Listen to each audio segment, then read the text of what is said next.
जय माता दी मित्रों माँ काल का एस्ट्रोलॉजी चैनल में आप सभी का हार्दिक स्वागत है। अगर आपने चैनल को सब्सक्राइब नहीं किया है तो चैनल को सब्सक्राइब करें और बेल आइकन को प्रेस करें ताकि आप हमारी लेटेस्ट वीडियो को देख सकें।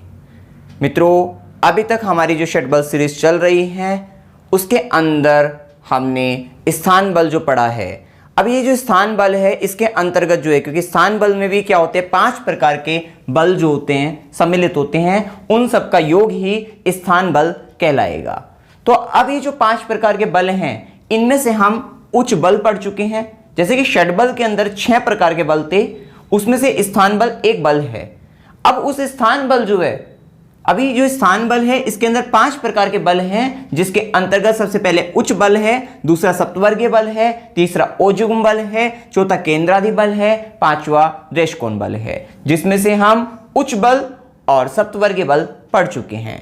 आज हम पढ़ने वाले हैं ओजुगम बल के बारे में, क्योंकि हम जानते हैं कि अगर कुंडली के अंतर्गत आपके, क्योंकि षट बल देखने के से तात्पर्य यही है कि अगर आपकी कुंडली में स्थान बल नहीं मिल पाया, मान लीजिए किसी ग्रह को, तो जो बाकी के अगर 6 में से 5 बल मिल जाते हैं तो आप ग्रह को बली ही कहेंगे। इसी प्रकार अगर स्थान बल की भी बात करें, अभी स्थान बल में भी केवल हो सकता है केंद्रादि बल ना हो, आपका ग्रह केंद्र, अगर हम जब बात करेंगे केंद्रादि बल की तो हो सकता है केंद्रादि बल ना प्राप्त हो, लेकिन बाकी के अगर 4 बल प्राप्त हो जाए तो आप स्थान में भी ग्रह को बली कहेंगे कि स्थान बल भी जो ग्रह की अगर हम बात करें उसको अच्छे से मिला है। अभी जो स्थान बल होता है वो हमने पहले की भी वीडियो में बताया है कि स्थान बल से तात्पर्य यही रहता है, जैसे अगर आप एक व्यक्ति के बारे में बात करें तो उसके स्थान से हमें उसके सामर्थ्य का पता लगता है, उसकी पावर का पता लगता है।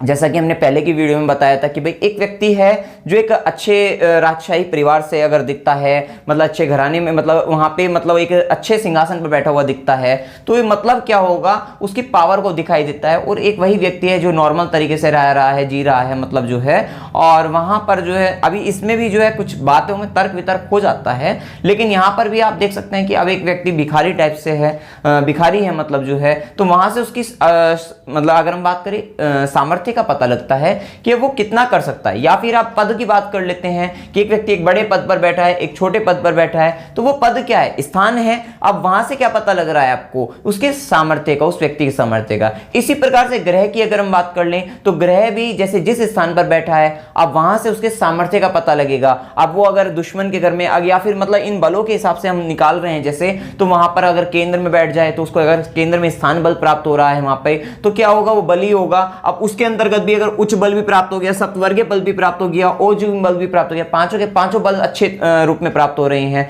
तो वो स्थान बल उसका जो है बहुत अच्छा प्राप्त होगा उसे, तो वो सामर्थ्य को उसकी बताता है। तो इसी प्रकार से आइए अब हम चेक करते हैं ओजुगम बल के बारे में। जैसा कि इसके नाम से स्पष्ट है, युग्म की बात हो रही है, इसका मतलब युग्म का मतलब पेयर से है, तो यहां पर क्या होगा, D1 और D9 चार्ट्स में ये कैलकुलेट किया जाएगा और दोनों का योग जो होगा वही ओजुगम बल होगा।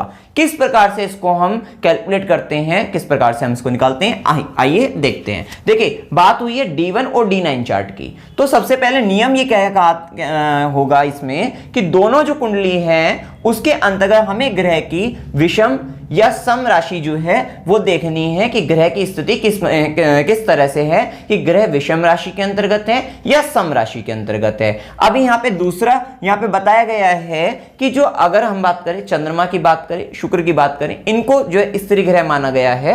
और अगर ये स्त्री ग्रह, अगर हम बात करें, अगर ये स्त्री ग्रह सम राशि के अंतर्गत है तो इन्हें बली माना जाएगा। और अगर हम बात करें इसके अलावा की बात करें, चंद्रमा शुक्र को छोड़कर जो बाकी के ग्रह बचते हैं उनको पुरुष ग्रह माना है, और पुरुष ग्रह विषम राशि के अंदर हैं, तब उनको बली माना जाएगा। और बली होने पर 15 षष्ठ्यांश बल मिलेगा, अन्यथा 0 बल मिलेगा। तो नियम तो ये बहुत ही सरल है।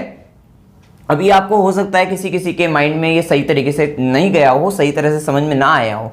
अभी उदाहरण कुंडली आपके समक्ष रहेगी, तो सीधा सा नियम लगाना है कि भाई अपने को यहां पर चेक करना है कि भाई चंद्रमा और शुक्र को देख लीजिए पहले दोनों कुंडली के अंतर्गत, क्योंकि हमें ये जो नियम लगना है वो D1 और D9। तो D1 चार्ट लिया हमने उदाहरण कुंडली में और D9 चार्ट लिया, 2 ही चार्ट लिए। तो सबसे पहले किसको देखेंगे हम, चंद्रमा और शुक्र को, क्योंकि ये क्या है, स्त्री कारक ग्रह है, और ये स्त्री कारक ग्रह क्या है, सम राशि में बली होते हैं।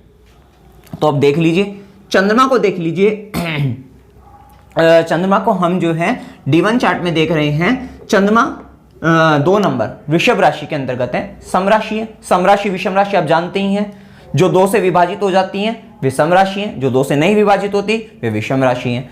तो चंद्रमा समराशि के अंतर्गत है, तो D1 चार्ट में चंद्रमा को समराशि होने के कारण D1 चार्ट में जो है चंद्रमा को कितना नंबर मिला, 15 षष्ठ्यांश बल प्राप्त हो गया। अब उसी पहले चंद्रमा को ही देख लीजिए D9 चार्ट के अंतर्गत। देखिए D9 चार्ट है, चंद्रमा कहां पर दिख रहा है, चंद्रमा दिख रहा है दशम भाव के अंतर्गत और 11 नंबर अर्थात कुंभ राशि के अंतर्गत। 11 नंबर क्या हुआ है, ये विषम हुआ, 2 से तो विभाजित नहीं होगा, तो क्या है, ये विषम है। और चंद्रमा कैसा ग्रह है, अभी बताया स्त्री कारक ग्रह है और सम होगा। अगर सम राशि के अंतर्गत होता तो ये क्या होता, बली माना जाएगा, लेकिन ये विषम में होने के कारण बली नहीं है, तो कितना बल मिलेगा, बताया ना, अन्यथा शून्य बल मिलता है। तो हमने देखा D9 में चंद्रमा को यहां पे क्या मिल गया, शून्य बल, 0 मिल गया है। अब इसी प्रकार से शुक्र का भी चेक कर लीजिए दोनों कुंडली के अंतर्गत, क्योंकि ये दोनों स्त्री कारक ग्रह हैं, पहले स्त्री कारक ग्रह का चेक कर लेते हैं। अभी शुक्र को आप D1 में देखते हैं तो 4 नंबर कर्क राशि 2 से विभाजित हो जाएगी, समराशि है, तो यहाँ पे D1 चार्ट में शुक्र को 15 षष्ठ्यांश बल प्राप्त हो गया। आपने देख लिया यहाँ पे 15 लिखा हुआ है। इसी तरीके से आप अपनी कुंडली में भी लगा सकते हैं, हो सकता है आपकी कुंडली में शुक्र को कुछ और बल प्राप्त हो, आप चेक कर सकते हैं। सम और विषम चेक करना है आपको, सम राशि में 15 षष्ठ्यांश बल प्राप्त हो गया। इसी प्रकार से शुक्र को आपको D9 चार्ट के अंतर्गत चेक करना है। देखिए D9 में शुक्र जो है यहाँ पर एकादश भाव में 12 नंबर मीन राशि, जो कि यहाँ पे सम राशि है, 2 से विभाजित हो जाएगी, तो ये क्या होगा, सम राशि होने के कारण शुक्र को यहाँ पर D9 में भी 15 षष्ठ्यांश बल प्राप्त हो गया है। इसी प्रकार से अभी तो ये दोनों स्त्री कारक ग्रह की बात हुई है। अब पुरुष कारक ग्रह में सबसे पहले सूर्य की बात कर लेते हैं। सूर्य देखे D1 चार्ट के अंतर्गत 3 नंबर मिथुन राशि जो है, अब ये क्या है, ये आपकी विषम राशि है। तो अब सूर्य कैसे करें, पुरुष ग्रह विषम राशि में बली होते हैं। तो हमने क्या करा, सूर्य को D1 चार्ट में 15 षष्ठ्यांश बल दे दिया। अब इसी प्रकार से D9 में भी देख लीजिए सूर्य का, सूर्य मीन राशि के अंतर्गत है 12 नंबर, ठीक ना, सूर्य 12 नंबर मीन राशि में है, तो ये सम राशि हो गई, तो यहां पर क्या होगा, 0 ही देना पड़ेगा। यहां पर D9 में हमने इसको 0 दे दिया। अब इसी प्रकार से अब हम मंगल का चेक कर लेते हैं। मंगल भी आपका क्या है, पुरुष ग्रह है। अब उसको भी देखना, विषम में होगा 15 षष्ठ्यांश बल मिल जाएगा, सम में होगा तो 0 मिलेगा। अभी मंगल को D1 में हम देख रहे हैं तो मंगल वृषभ राशि 2 नंबर में है, तो ये क्या है, सम राशि में होने के कारण D1 में मंगल को हमने 0 दे दिया। अब इसी मंगल को आपको D9 में चेक करना है और D9 में ये फिर से मीन राशि 12 नंबर सम राशि है, तो यहां पर भी मंगल को हमें 0 ही देना पड़ा है। क्लियर हो गई इतनी बात। अब बात करते हैं बुध की, बात कर लेते हैं। वैसे बुध को नपुंसक ग्रह माना है, लेकिन इस नियम के में सिर्फ चंद्रमा और शुक्र को स्त्री कारक और बाकी जो भी ग्रह हैं उनको पुरुष ग्रह माना है। तो ये बात आपको, ये बात ध्यान रखनी है, अन्यथा इसमें भी फिर तर्क वितर्क व्यक्ति का हो सकता है, तो यहां पर इस बात का विशेष रूप से ध्यान आपको रखना है। अब बात करते हैं बुध की, बात करें तो बुध भी यहां पर 3 नंबर मतलब विषम राशि के अंतर्गत हैं और यहां पे पुरुष ग्रह माना है, तो यहां पर D1 को क्या देंगे हम, 15 नंबर, हमने 15 षष्ठ्यांश बल दे दिया। अब इसी बुध को आपको चेक करना है, ये क्योंकि बुध D9 चार्ट के अंतर्गत सम राशि के अंतर्गत चले गए, 8 नंबर सम राशि हुई, जिसके कारण से हमने D9 चार्ट में बुध को 0 षष्ठ्यांश बल दिया।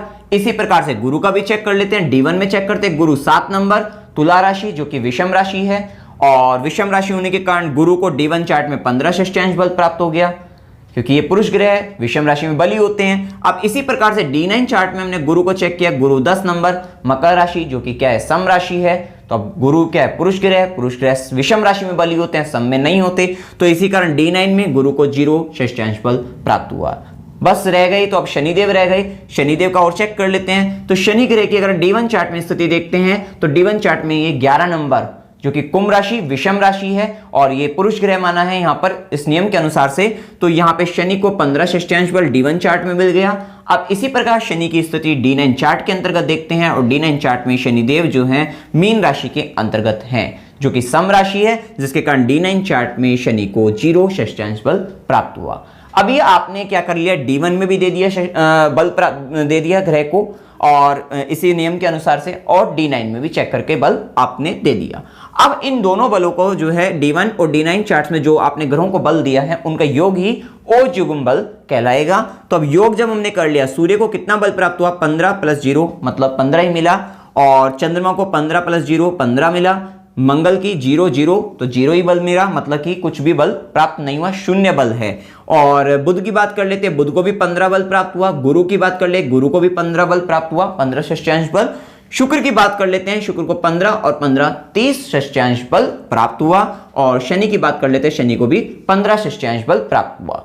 इस प्रकार आपने यहां पर चेक कर लिया कि स्थान बल के अंतर्गत जो ओजयुग्म बल हमने कैलकुलेट किया है उसमें सबसे ज्यादा जो ओजयुग्म बल मिला है वो शुक्र को मिला है, और जो सबसे कम मिला है वो मंगल को प्राप्त हुआ है। लेकिन घबराने वाली कोई बात नहीं है कि अगर आपके ग्रह जैसे मंगल को यहां पर प्राप्त नहीं हुआ है या आपकी कुंडली में जिस ग्रह को नहीं मिला है, क्योंकि ये एक स्थान बल के अंतर्गत सिर्फ एक बल की बात हो रही है। अभी 5 प्रकार के बल आपकी कुंडली के अंतर्गत हैं स्थान बल के अंतर्गत, कि उच्च बल भी है, सप्तवर्गीय बल भी है, ओजयुग्म बल भी है, केंद्रादि बल भी है और दृष्टिकोण बल भी है।